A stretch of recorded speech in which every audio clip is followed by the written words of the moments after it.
పాటకు పట్టం కట్టిన తెలంగాణ బోలో జై తెలంగాణ బోలో. ఆఖరి ఇక మదకృష్ణన్న ఉపన్యాసం ఉంటుంది, ఆఖరి ఉపన్యాసం. దానికన్నా ముందు ఒక 5-10 నిమిషాలు, ఎందుకంటే అధ్యక్షునిగా నేనేం పెద్ద మాట్లాడినట్టు అనిపించలేదు. ఒకవేళ మీకు ఓపిక ఉన్నదంటే మాట్లాడితే, లేకుంటే లేదు. సరే, అయితే లైవ్లో చాలామంది చూస్తున్నారట, మెసేజ్లు కూడా వస్తూ ఉన్నాయి. సో నేను ఆ పాటలతోటి, అంటే నేను కొడుకుగా కొద్దిగా పక్క ఇంతకుముందు మెల్లన్న మాట్లాడుకుంటూ చెప్పిండే, ఇంట్లోనే మనం నిధి ఇంట్లో పెట్టుకొని మనం ఎక్కడెక్కడో బయట తిరిగినామని. వాస్తవం రవి మేమంతా కలిసి ఒకసారి కాళోజీ నారాయణరావు గారి దగ్గర పోయినాం. అప్పుడు స్టార్టింగ్ మూమెంట్లు. అప్పుడు ఆ ఫోటో కూడా ఇప్పటికి కూడా ఉంటుంది. మా ప్రవీణ్ కూడా ఉండే, మందరం కలిసి పోయినాం. విఠల్ కూడా ఉండే. తర్వాత తెలిసింది అసలు యాక్చువల్గా, అంటే నేను చరిత్రను ఇప్పుడు ఈ సభ పెట్టి చాలామంది మాట్లాడింది, కానీ నేను కూడా ఒక 2-3 అంశాలు మీ ముంగట పెట్టదలుచుకున్నా. ఏంటంటే పోయి వచ్చిన తర్వాత చాలా రోజుల తర్వాత తెలిసింది అసలు కాళోజీ నారాయణరావు అనేటాయనే సమైక్యవాది, విశాలాంధ్రలో ప్రజారాజ్యము, విశాలాంధ్ర ఉండాలి, మనము హైదరాబాద్ స్టేట్ ఆంధ్ర స్టేట్ 2 కలిపి ఉండాలి అనే నినాదం తీసుకొని గ్రామాలు తిరిగి ప్రజలను చైతన్యవంతులు అంటారా, మరి నష్టపోయేటట్టు తీసుకొచ్చిండ్రా, ఏం చేసిరో అని ఆ దారిలో పోయిన వాళ్ళకు ఆయనే అడ్డంగా ఉండి, అంటే వాళ్ళ తరఫుకెళ్ళి కొట్లాడి, ఆంధ్రుల తరఫుకెళ్ళి వాళ్ళ జాళ్ళబడి కొట్లాడినటువంటి వ్యక్తికి తెలంగాణలో చాలా నేమ్ అండ్ ఫేమ్ వస్తున్నది. కానీ నేను తర్వాత చరిత్ర తెలుసుకున్న తర్వాత, ఇంత గొప్ప చరిత్ర నా ఇంట్లో ఉన్న తర్వాత నాకే సక్క తెలియకుండా మందికి ఏం తెలుస్తుందనే ఉద్దేశంతో నేను మొదలుపెట్టిన. కొద్దిగా చాలామంది, అంటే ఈ మధ్యలో నేను నిన్న హన్మకొండకు అన్న ప్రోగ్రామ్ డప్పు పూజ కాడికి పోతుంటే పత్రికలో చాలామంది వచ్చిండ్రు, నా దగ్గరికి 8-10 మంది వచ్చిండ్రు. అరే అన్న, మాకు ఇప్పటిదాకా తెలియదు, నువ్వు మొన్న ఇంటర్వ్యూ సుధాకర్ అన్న ఛానల్లో ఇంటర్వ్యూ ఇచ్చినావు, దాంట్లో చాలా క్లియర్ కట్గా చెప్పినావు, ఆకేర్ టీవీలో నువ్వు మాట్లాడింది విన్నావు. ఈవెన్ కంచాలే సార్ కూడా ఫోన్ చేసిండు. అప్పుడు చూసారే, నువ్వు కాలేజీ మీద ఇట్లా చెప్తున్నావు, నీ దగ్గర ఆధారాలు ఏమున్నాయి, కరెక్టేనా అది ఇదని. తన ఆధారాలు పంపించినాక ఆర్టికల్ రాసింది ఇలా, కానీ ఆర్టికల్ మొత్తం సారాంశం మొత్తం కంప్లీట్గా రాలే. కంచయ్య గారు ఆర్టికల్ ఇలా సాక్షి పత్రికలో వచ్చింది. అయితే వాళ్ళు అన్నారు, అరే ఏంది మాకు కూడా తెలియదు, మేము ఇట్లా పాత్రికేయ రంగంలో ఉన్నాము ఇంతకాలంగా, మేము కాళోజీ పేరు తీయకుంటే తెలంగాణ గురించి మాట్లాడిన వాళ్ళం కాదేమో, తెలంగాణ గురించి ఏం తెలియదేమో అని అనుకుంటారేమో అనే స్థాయిలో మేము ఉన్నాము. మొన్న ఇంటర్వ్యూ చూసిన తర్వాత మాకు అనిపించింది, అరే ఇంత పెద్ద సాహిత్యం, ఎందుకంటే సాహిత్యం ఉన్నది కాబట్టినే. సౌమ్యవాదులు కూడా స్వార్థపరులైనారు, అధికార దాహంతో అందులే అయినారు, నీతి లేని రాజ నీతి వారిది చూడు, తెలంగాణ సోదరా తెలుసుకో నీ బ్రతుకు, మోసపోతీవ నీవు గోసపడతావు, చావు బ్రతుకుల మధ్య సాగుచున్నది నావ, ఏదరికి చేర్చేవో సోదరా నీ నావ, ఆంధ్రుతో కలిసి నీ వడగంటి పోతావు, ప్రత్యేకమయ్యుండి ప్రగతి సాధిస్తావో, ప్రతిభ చూపిస్తావు, రాజు బూర్గుల వారి రంకుతనమే ఇంత, సంఘ బహిష్కృతుల స్వార్థమే ఇది అంత, కుల రాజకీయాల కుట్రయే ఇది అంతా అని 54లో రాసిండు. 54-55లో ఇక్కడ ఉన్నటువంటి కొంతమంది కమ్యూనిస్టులు, ఆంధ్రాలో ఉన్నటువంటి కృష్ణా డిస్టిక్, గుంటూరు డిస్టిక్లో ఉన్నటువంటి కమ్యూనిస్టులు కలిసి వీళ్ళు చేసినటువంటి కుట్ర, మనం అధికారంలోకి వస్తామనే కుట్ర. ఇక్కడ ఉన్నటువంటి కొంతమంది, అప్పుడున్నటువంటి స్వార్థపరులైనటువంటి కొంతమంది బ్రాహ్మణ కులానికి సంబంధించిన ఇక్కడోళ్ళు కావచ్చు, అక్కడోళ్ళు బూర్గులు రామకృష్ణరావు ఇక్కడ నుంచి కావచ్చు, వీళ్ళందరూ కాళోజీ వీళ్ళంతా కలిసి ఇక్కడోళ్ళు, అక్కడి నుంచి ప్రకాశం పంతులు వీళ్ళందరూ కలిసి మనం కలిస్తే ఇక్కడ రెడ్ల రాజకీయం రానియకుండా చేయొచ్చు, మనం అధికారంలోకి రావచ్చు అని చెప్పి ఒక స్వార్థపూరితమైన ఆలోచన కావచ్చు. చాలామంది కమ్యూనిస్టుల పేదోళ్ళు కూడా దాని గురించి కొట్లాడినొచ్చు, వాళ్ళకి అంత దూరదృష్టి లేకపోవచ్చు. తీస్తుంటే ఈవెన్ కొండలక్ష్మణ్ బాపూజీ గారు కూడా ఆ టైంలో సమైక్యవాది అని. ఓకే, వాళ్ళ చరిత్ర అట్లనే పక్కకు పెడితే అసలు నిజమైన చరిత్ర ఎందుకు పొందబెట్టబడుతున్నది ఇంతకాలం తర్వాత? ఒక వేదిక మీద నేను వక్తగా పోయినా, పాశం యాదగిరి గారు ఉండే అనుకుంటా, ఆ రోజు వరవర్రావు గారు కూడా ఉండే. వారు మాట్లాడిన తర్వాత నేను మాట్లాడిన, వరవర్రావు గారు మాట్లాడుకుంటా అన్నారు. నేను మొన్న కంచైలే గారు చెప్తుంటే ఒక వీడియో తీసిన V6లో ఒక వీడియో వస్తే, ఇట్లా అవుతుందని ఎవరు అనుకున్నారు, ఎవరు అనుకోలేదు అనేది ఉన్నది. ఇప్పుడు మీరు ఆ ఇంటర్వ్యూ తీసి చూసినా కానీ, కాళోజీ చరిత్ర గురించి తీసి చూస్తే దాంట్లో ఉంటుంది, ఇట్లా అవుతుందని ఎవరు అనుకున్నారు అని. అదే వేదిక మీద ప్రెస్ వాళ్ళు ఆర్గనైజ్ చేసినప్పుడు ఒక 7,000 మంది జనం ఉన్నప్పుడు తను చెప్తే, నేను అంతకు ముందే గ్రహించి రాసినవి పాడిన నేను ఆ వేదిక మీద వాడితే, అరే నువ్వు అంత డైరెక్ట్ ఎట్లా అడిగినావు అంటే, మరి మీరు డైరెక్ట్ మీకు తెలుసు కదా, ముచ్చలశ్రీ గారు మీకు తెలుసు కదా, వరవరావు గారు మీరెందుకు చెప్పలే, మీరు అప్పుడు వద్దని చెప్పిండు కదా, కలపొద్దని చెప్పి, సాహిత్యం కూడా ఉన్నది కదా, సంజీవరెడ్డిని కూడా తిట్టిన సాహిత్యం ఉన్నది కదా, ఎందుకు వద్దని. ఆనాడు మనవారు ఆపదల పాలయ్యి ఆశ్రయం మిమ్మంటూ ఆగానబోయితే, పండుగన మనల పిండినారే వారు, నైజాము మూర్ఖులని నవ్వినారే నాడు, ఆనాడు మాతృభాషకు పించలేదేమి, ముక్కోటి బల్గమంతొకటన లేదేమి అని. అన్నాడు కదా, భాష ఒకటి ఉంటే మీ బ్రతుకు ఒకటి ఉండాలి. గోంగూర పచ్చడిని కోరదోయ్ మన జీవ, కాళ్ళు చెప్పులు లేక కదలదోయ్ అడుగైన, నిండు దుస్తులు లేక ఉండలేమోయ్ మనము తెలంగాణ సోదరా, తేల్చుకో నీ బ్రతుకు, మోసపోతివా నీవు గోసపడతావా అని రాసిన చరిత్ర ఉందా లేదా అని. కొంతమంది వాళ్ళ స్వార్థాలతోని, వరావరావు గారికి అయితే చరిత్ర తెలుసు, మరి వారు ఎందుకు మాట్లాడినా నాకు ఎరకలేదు. అదే వేదిక మీద చెప్పిన 58ల పెద్ద మనుషుల ఒప్పందం ఉల్లంఘించిన తర్వాత हक छीन कर हमारा अपने को तू संवारा, सुन बात का आवारा, करोड़ का ये नारा, छोड़ो जी तेलंगाना चले जाओ रायलसीमा, छोड़ो जी तेलंगाना चले जाओ आंध्र सीमा। वायदों की नदी बह गई, धोखा फरेब रह गई, कुत्ते की दुम तो मुड़ गई, टेढ़ी की टेढ़ी रह गई, ये याद रखो प्यारे फाड़ेंगे फायजामान। మీకు అర్థం కాదా, నీకు తెలియదా ఈ సాహిత్యం? తెలుసు వాళ్ళకు, కానీ తన గురించి మాట్లాడేటోళ్ళు ఎవరు లేరు. ఇంట్లో పుట్టిన నాకే తెలియదు కాబట్టినే ఇవాళ నేను ఈ చరిత్ర, ఇది ఇంకా ఇంకా మా నాన్న చెప్పేది, ఇంకొకరుండే 69లో పద్మనాభంలో సాకలనే చాలా తన గురించి నేను వెతికినా కానీ నాకు దొరకలేదు. ఇంకొకడు ఉండే పాడేటోడు ఉండే, అది ఎక్కడో రంగారెడ్డి జిల్లాలో ఎక్కడో ఉండే, కానీ నేను వెతికినా కానీ దొరకలేదు. సాహిత్యం కాదు కానీ పాటలు పాడేది అని చెప్పని. ఏ ఉద్యమంలో ఎక్కడ చూసినా, ఈవెన్ 67, 68 రక్షణ ఉద్యమం వచ్చినప్పుడు 12 ఏళ్ళు గడిచినా గాని, పుష్కరం ఒక్కటి పోయినా గాని, వేరు బుద్ధి వారు మానరు బాబు, పాడు బుద్ధి విడనాడరు బాబు, జాజిరి జాజిరి జాజిరి జాజిరి కిలకిల జాలపుతాడు, ఎన్నడు గాల్తదో ఆంధ్రోళ్ళ కాడు అన్నాడు. కాశీతోటి బాధతోటి ఇక్కడ దోపిడి జరుగుతున్నదని, మోసం చేసేటువంటి, ఇక్కడ కొట్టడానికి వచ్చినటువంటి వ్యక్తుల మీద రాసింది. పట్టణాల్లో చూడు, మెట్ట భూమిలో చూడు, ఆఫీసులో చూడు, ఆఫీసర్ను చూడు, ఆంధ్రమయమే అంతా, అంధకారమే అంతా అని. లేదు, చరిత్రలు ఎక్కడ లేదు. ఎస్, సుద్దాల హనుమంతు గారికి ఒక గౌరవం ఇచ్చారు, ఓకే. ఇప్పుడు ఏ గౌరవం పైసలు గీసల గురించి కాదు, ఇదంతా ముచ్చట. కానీ చరిత్రను ఎట్లా బొందబెట్టే ప్రయత్నం జరుగుతున్నదో దాన్ని ప్రజలకు చెప్పే ఆలోచనతోటి సాహిత్యం పుట్టింది కదా. భాష ఒకటి, బ్రతుకు ఒకటి, భాష ఒకటి, బ్రతుకు ఒకటి, ఒక్కటొక్కటని కనకట్టు కట్టిరి, జాజిరి జాజిరి జాజిరి జాజిరి కిలకిల జాలపుతాడు, ఎన్నడు గాల్తదో ఆంధ్రుల కాడు అని. వద్దు వద్దంటేనే వచ్చిరినాడు, వచ్చిన వారు తెచ్చిరి కీరుడు.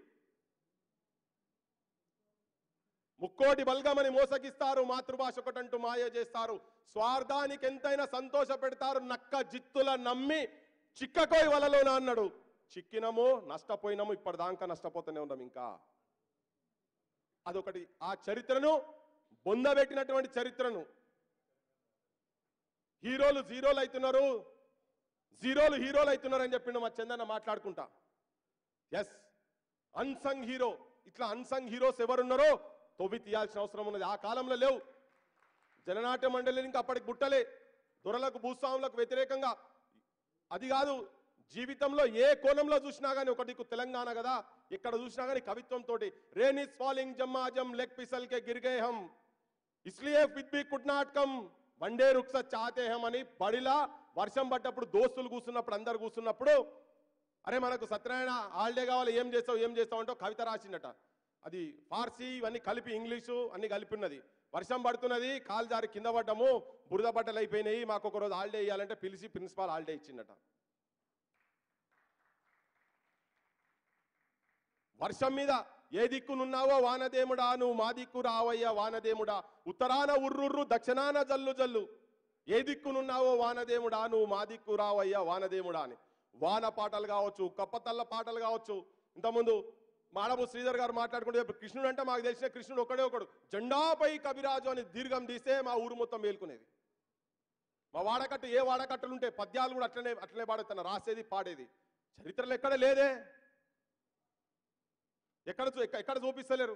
తనకు ఇష్టం ఉన్నటువంటి ఈవెన్ పంచాయతీరాజ్ చట్టం వచ్చినప్పుడు 59లో వాడలో దీపాలు గుడిసెలో దీపాలు, మా ఊరికి కరెంట్ ఎట్లా వచ్చిందంటే చెప్తున్నా. సంఘ సంస్కర్తలు అంటే ఎక్కడో కాదు ఉన్నది.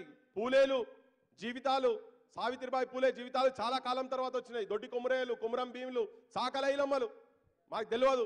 పెరియారులు కావచ్చు, ఇటువంటి వాళ్ళ చరిత్రలు చాలా వీధి బడుల నుంచి విశ్వవిద్యాలయ చదువులు వచ్చే వరకు కూడా మాకు తెలియదు. మా ఊరికి కరెంట్ వచ్చేటందుకు ఈ పాటలో ఒక చరణంతో వచ్చింది.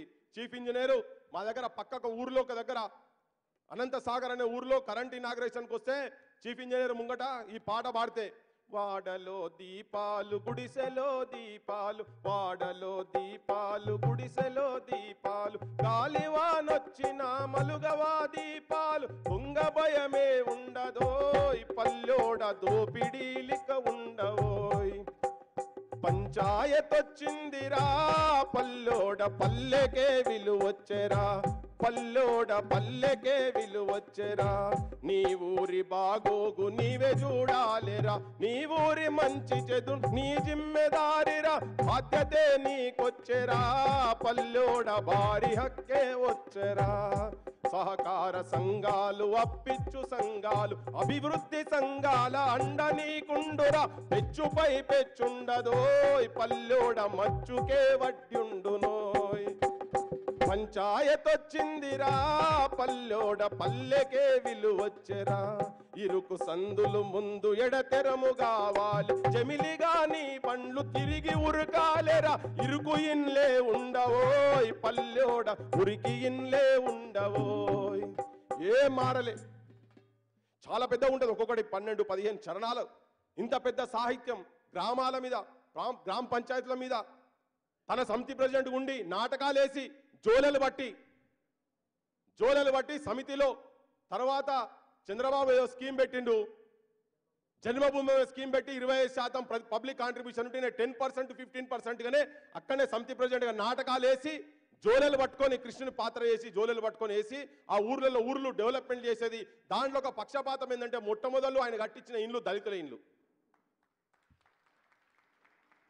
అట్టడుగున ఉన్న వాళ్ళని లేపాల ఇంతకుముందు ఏదైనా చెప్పిండు ఎరకల భాష నేర్చుకొని వాళ్ళతోని పందులుగా పోయి బుడ్డ కోసి పెడితే ఇట్లా కాదు అని చెప్పి కాయనే కచ్చినే అనుకుంటే వాళ్ళతో వాళ్ళ భాషలో మాట్లాడుకుంటూ పోయి వరుసలు చేసుకొని వాళ్ళ జీవితంలో పోయి లంబాడోల భాష నేర్చుకున్నాడు పేద కులాలు చిన్న కులాలకు అక్షరాలు నేర్పించిండు బొగ్గుబట్టుకి అక్షరాలు నేర్పించేది సమాజానికి ఒక దిక్సూచి లెక్క సమాజానికి ఒక మార్గదర్శకంగా చూపించి అంటరానితనం మీద రాస్తాడు అంటే ఎంత సర్కాస్టిక్ రాస్తాడంటే రెండు అదొకటి సామాజిక కోణం అని చెప్తున్నా కదా ఒకటి ఆకారం ముచ్చట చెప్పి నేను అన్నకు నేను మైక్ ఇస్తా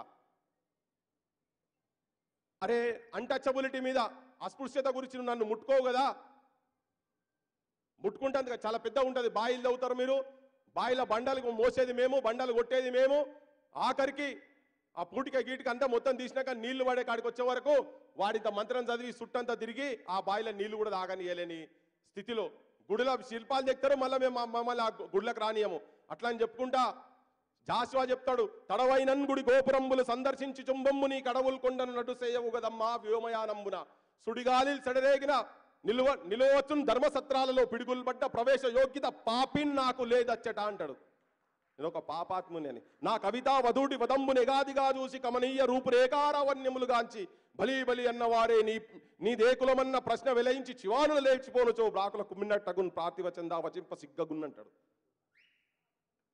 జాషువా అంటే తిరుగుబాటు చేయలే జాషువా పాపం నేను అంటే బాధతో రాసిండు గబ్బిలానికి పోయే గబ్బిలమన్న పోతుంది కావచ్చు కానీ నేనైతే పోను అని కానీ ముచ్చర్ల సత్యనారాయణ గారు రాసినటువంటి సాహిత్యంలో తిరుగుబాటు సాహిత్యం ఎట్లుంటుంది అంటే నా పెంట మీద ఊర్లే దొరక ఏం కావాలి కోళ్ళు కావాలన్నా ఏం కావాలి అరే యాడున్నదో చూసుకరాపోరా అంటాడు కోడికి అన్టచబిలిటీ ఉండదు కోడి మాలోళ్ళ పెంటల మీద పెంట తింటది మాదిగోళ్ళ పెంట తింటది గొల్లలో పెంట తింటది గౌన్లలో పెంట తింటది వాటిలో పెంట తింటది సాకలలో పెంట అన్ని పెంటలు తింటది కదా నా పెంట మీద కోడి పెంట పెట్ట నీ వంటకు ఇంపాయి నేనంటే అంటవాయే ముట్టవాయే అంటే ఒక తిప్పల అంటే అనకుంటే ఒక తిప్పల ఆ సర్కాజం ఏమున్నది అరే నా పెంట తినటోనివి నన్ను ముట్టుకున్నట్టు నా పెంటనే తింటున్నావు రా నువ్వు నన్ను ముట్టుకోకపోయింది ఇదేంది అన్నట్టు చూడండి ఆ సాహిత్యంలో ఎంత తిరుగుబాటు అంత కసితోటి నేను ఇట్లా చెప్పుకుంటూ పోతే చాతాడు పొడుగున్నాయి తనవి నాకు తెలిసినే చాతాడు పొడుగున్నాయి జీవితాల మీద బతుకుల మీద ఇలా చాలా మంది అవాకులు చవాకులు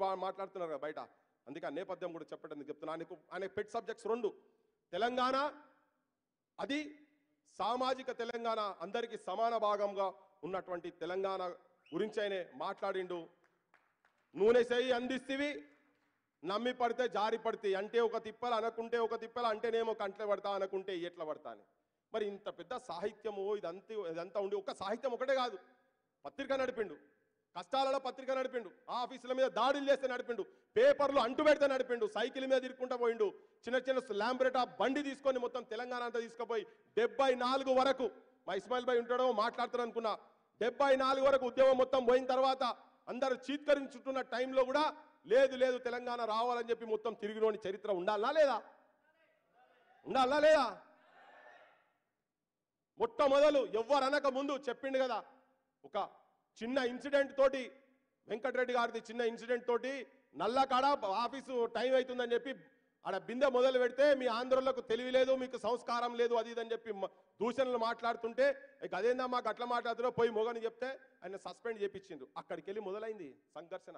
ఆయన బడులు చదువుకున్నప్పుడు కాడికెళ్ళి ఇక్కడికి వచ్చిండు. పేదరికం, ఒక ప్లేట్ పూరికి 8 పూరీలు వస్తున్నాయట అప్లికేషన్ ఫామ్లు రాసి, అంటే పేదరికం ఉంది, నిజాయితీ ఉంది, నిబద్ధత ఉంది, అన్నీ ఉన్నాయి, అన్ని లక్షణాలు ఉన్నాయి. ఎక్కడ కూడా నిజాన్ని నిర్మోహమాటంగా నిర్భయంగా మాట్లాడేటువంటి దమ్ము ధైర్యం ఉన్నటువంటి ముచ్చెర్ల సత్యనారాయణ గారి చరిత్ర ఉండాలా లేదా? ఏ నక్సలైట్ లేరు. ఇలా చాలా మంది చిన్న చిన్న వాడికి ఇలా అన్నాడు, ఏదో మనం దేనికో చిన్న చిన్న వాడికి ఆశపడి పోతున్నామని చెప్పి నేను ఉట్టిగా అనలే. స్టేజ్ మీద కూర్చున్నటువంటి నిలబడ్డంటి వాళ్ళు వీళ్ళని తలుచుకుంటే ఈ సమాజాన్ని మార్చిపడవచ్చని. కొంత వ్యక్తిగతంగా కష్టాలు అయితే కాబట్టి మాకు కూడా కష్టాలు ఉన్నాయి, బరాబర్ ఉన్నాయి. కానీ సమాజం గురించి, జనం గురించి నిజంగా పదవులకు ఎలక్షన్లకు పోవాలని మాకు కూడా ఉన్నది, బరాబర్ పోతాం. పోవాల్సిన అవసరం ఉన్నది. సమాజంలో నిజాయితీ పరులు నిక్కచ్చిగా పోయి ఆడ కూర్చొని మాట్లాడి ప్రజల పక్షాన నిలబడి గొంతెత్తి ప్రజల గురించి, ప్రజలకు ఉన్నటువంటి సొమ్మును, ప్రజల బావు గురించి పాటుబడి అమలు చేయాల్సిన క్షేత్రాల the temple of democracies parliament and assembly వాటిలకు పోవాల్సిన అవసరం ఉంది. బరాబర్ పోతాం, కానీ నీతియుతంగా పోవాలి. మనం చెంచాగిరి చేస్తే మనం ఏం చేయలేం. అటువంటి ఒక గొప్ప తెలంగాణను ఒక దార్శనికుడు, ఒక టార్చ్ బేరర్ ముచ్చెర్ల సత్యనారాయణ గారు ఇచ్చినటువంటి ఆలోచన, వాళ్ళ తరం ఇచ్చినటువంటి ఆలోచన. అటువంటి వాళ్ళు ఒక్కరే చెప్తలేని, ఇంకా చాలా మంది ఉండొచ్చు, మనకు తెలియని చరిత్ర కూడా ఉండొచ్చు ఇంకేమన్నా. కానీ వాళ్ళందరి చరిత్రలు ఇలా బయటికి తీసుకొచ్చి సమాజానికి పరిచయం చేసి నీతి నిజాయితీ ఇవాళ. అందుకనే ఈ అంశం ఏదైతే ఎప్పుడైతే అన్నాడో వర్గీకరణ అంశం, దాని గురించి కూడా తన మీద కూడా తన మాట్లాడినవి ఉన్నాయి. మేము ప్లే చేయలేకపోయినాం. యాక్చువల్గా కృష్ణ చాలా తన్లాడుతున్నాడు, మందకృష్ణ చాలా తన్లాడుతున్నాడు, కానీ ఏం చేస్తారో తెలియదు. అన్ని కుతంత్రాలు ఉంటాయి నాయన అని చెప్పి ఇంటర్వ్యూ చేస్తుంటే కూడా తను చెప్పిండు. ఇప్పుడు కాదు నేను చెప్పి, తను చనిపోక 7-8 ఏళ్ల ముందు చెప్పిండు న్యాయమైన డిమాండ్ అదని. ఆ జ్ఞాపకాలు మా లోపల ఉన్నాయి. అందుకే ఇలా ఏది ఏమైనా బయట క్యారెక్టర్ అసాసిన్ చేసినా, ఇలా ఏం మాట్లాడుతున్నా, ఏం చేసినా విమలక్కను పట్టుకొని కూడా అడ్డగోలిగా ఏం సంస్కారమయ్యా మీది ఏం అంబేద్కర్ వాదులు మీరు, నాకు అర్థమైతే ఏం అంబేద్కర్ని చదివిరు, ఏం అంబేద్కర్ను ఇచ్చిన విజ్ఞానం ఏంది మీకు, కాంచీరామ్ ఇచ్చిన చైతన్యం ఏంది, మంటలో పోయాల మీ విజ్ఞానం పాడుగాను. ముంగట ఒకటి మాట్లాడతారు, ఎన్కోటి చేస్తారు, చేసుకుంటే అడ్డమైన మాటలు మాట్లాడుకుంటూ చేస్తున్నాం. అయినా కానీ చెప్తున్నాం, ప్రజల గురించి పనిచేయదలుచుకున్నాం. ముచ్చెర్ల సత్యనారాయణ గారు ఇచ్చిన స్ఫూర్తి సచ్చే వరకు ఎవరికి వంగేది లేదు. ప్రజల గురించి పనిచేస్తాం. బరాబర్ ఓట్ల రాజకీయాలకు నిజాయితీ పరులు రావాల్సిన అవసరం ఉన్నది. ప్రజలు కూడా పైసలకు తాగుడుకు ఓట్లు అమ్ముకోవద్దు. ప్రజాక్షేత్రంలో ఉన్నటువంటి నికార్సైన నిజాయితీ నాయకులను ఎన్నుకోవాల్సిన సామాజిక బాధ్యత ప్రజలకు కూడా ఉన్నది.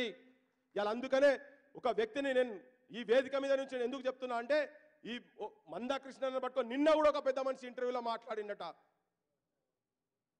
తనను పట్టుకో, సరే మమ్మల్ని అంటే నేను రేపు ఆన్సర్ చేస్తా, కానీ వేదిక మీదకి వెళ్ళి చెప్పదలుచుకున్నా. నేను ధర్మం మాట్లాడాలి, నీతి మాట్లాడాలి, నిజాయితీ మాట్లాడాలి. అదే మా నాయన నేర్పింది కాబట్టి మేము మాట్లాడదలుచుకున్నాం. 28-29 ఏళ్ళ పోరాటంలో ఎక్కడ మొక్కుకోకుండా బీజేపీ సైడ్ అయితే ఎప్పుడు పోలే కదా. ప్రధానమంత్రి ఎవరుంటే వాళ్ళ దగ్గర పోతారా, లేకపోతే ఎవరి దగ్గర పోతారా?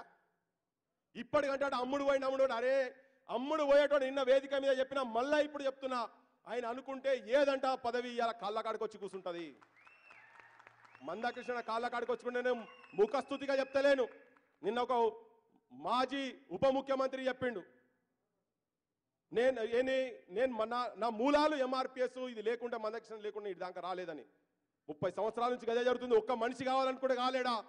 సమాజానికి లైవ్ లో చూస్తున్న వాళ్ళందరికీ బీసీ, ఎస్సీ, ఎస్టీ, ఓసీ కులాలందరూ ఇప్పుడు సపోర్ట్ చేస్తారు కదా. సమాజం మొత్తం కదలాల్సిన అవసరం ఉన్నది. దుర్మార్గులను ఎక్కడున్నారో వ్యతిరేకిస్తున్నటువంటి వాళ్ళను, ఆ సమాజంలో కూడా మంచోళ్ళు ఉన్నారు. నేను వాళ్ళ గురించి నేను మాట్లాడదలుచుకోలే. నేను మెన్షన్ చేస్తాను, వేటి గురించి మాట్లాడచ్చు. కానీ మీ భాష జాగ్రత్త, సమాజంలో మీరు వెలివేయబడుతున్నారని మళ్ళొక్కసారి హెచ్చరిస్తూ, ఆఖరికి మందకృష్ణన్నకు ఏది ఏమైనా ఏం జరిగినా కానీ వ్యక్తి క్యారెక్టర్ అసాసినేది ఎట్లయితే ముచ్చెర్ల సత్యనారాయణ గారి చరిత్రను బొందబెట్టే ప్రయత్నం చేస్తున్నారో ఇక్కడ మందకృష్ణ క్యారెక్టర్ను కూడా అసాసిన్ చేసేటువంటి ప్రయత్నం చేస్తున్నారు. తస్మాత్ జాగ్రత్త, మాసంటోళ్ళం ఉన్న మేము చెప్తాం సమాజానికి అని చెప్పదలుచుకున్నాం. లక్షల కోట్లు సంపాదిస్తారు కదా, గదే ఇంట్లో ఉన్నాడు కదా గాడబోయి కూడా అంటాడు. నాకు మొన్న ఫోన్ చేసావుగానే, నీకు తెలియదు భయ్ 500 కోట్లు నీ అమ్మ ఆడబెట్టుకున్నారా భయ్ 500 కోట్లు. ఇప్పుడు నాకు చెప్తాడు 500. మా నాయనని కూడా గట్లనే అన్నారు. నాకు ఊటీలో థియేటర్లు ఉన్నాయి, బెంగళూరులో థియేటర్లు ఉన్నాయి, సింగపూర్లో హోటళ్ళు ఉన్నాయి. మామూలు దుష్ప్రచారం చేయరు. ప్రజల పక్షాన ఉండి ధైర్యంగా కమిట్మెంట్ తోటి నిబద్ధతతోటి పనిచేసేటోళ్లకు ఇటువంటి అలంకారాలు పూలదండలు బాగా వస్తూనే ఉంటాయి. అటువంటి అలంకారాలు మందకృష్ణ మీద కూడా ఉన్నాయి. నేను 500 కోట్ల రూపాయలు ఉంటే తన ఎందుకు గవి బూట్కాలతో సమానం. వేసుకున్న చెప్పు ఎంత ఉన్నదో అంత ఇడిసేంత సమానం. నేను క్లియర్గా చెప్తున్నా. ఉన్నోళ్ళు అట్లా ఉండదు జీవితం. నేను నమ్మతలేను. యాడని ఉంటే సూపిమని చెప్పిన. అంటే క్యారెక్టర్ అసాసిన్ ప్రజల గురించి పనిచేసే చరిత్ర అట్లెట్లా బొందబెడతారో ఇట్లా కూడా తన నాయకత్వాన్ని కూడా బొందబెట్టే ప్రయత్నం జరుగుతున్నది. 50 మంది సమాజానికి మాదిగా సెక్షన్ కూడా ఎవరెవరైతే దీనికి సపోర్ట్ చేస్తున్నారో, ఈవెన్ వ్యతిరేకిస్తున్నటువంటి వాళ్ళ దాంట్లో కూడా నిజాయితీగా నేను చెప్తున్నా, ఇలా బరాబర్ ఛాతీతనని చెప్తున్నా. గద్దరన్న కూడా చెప్పిండు, మాకు గద్దరన్న కూడా నేర్పించిండు వర్గీకరణ, న్యాయమైన డిమాండ్ అని చెప్పిండు. ఇలా తన వాదాన్ని కూడా మేము తీసుకుపోదలుచుకున్నాం, చెప్పదలుచుకున్నాం, మాట్లాడదలుచుకున్నాం. అందుకనే ఒక వ్యక్తి క్యారెక్టర్ అసాసిన్ జరుగుతుంటే కూడా సమాజం ఊరుకోదు. ఇలా మీరు అందరు అనుకుంటారు కదా, ఏమో మీరు మెసేజ్లు పెట్టి విమలకళ మీద దాడి చేస్తున్నాం, పృథ్వీరాజ్ మీద దాడి చేస్తున్నాం, విఠల్ మీద దాడి చేస్తున్నాం. ఏంత to every action there will be equal and opposite reaction, Newton's third law చెప్పిండు. మేము కూడా వదిలిపెట్టాం. మా అంజనన్నా ఎవరినన్నా కానీ మేము కూడా వదిలిపెట్టాము. న్యాయం ఎటుంటుందో, ధర్మం ఎటుంటుందో అదే మళ్ళీ ఇంతకుముందు చదివిన ధర్మమునకు నిన్నడు పిరికితనము లేదు, సత్యవాక్యమునకు సావు లేదు, వెరవనేల నీకు విశ్వనాథుని మూల సృష్టికర్త తాను సృష్టి నీవు. చలో ఎట్టంటే అటు మేమైతే రెడీగా ఉన్నాం. ధర్మం సైడే ఉంటాం, నీట్ సైడే ఉంటాం అన్న. ఆఖరిగా మాట్లాడవలసిందిగా కోరుతున్నాం Mandakrishna. Thank you so much.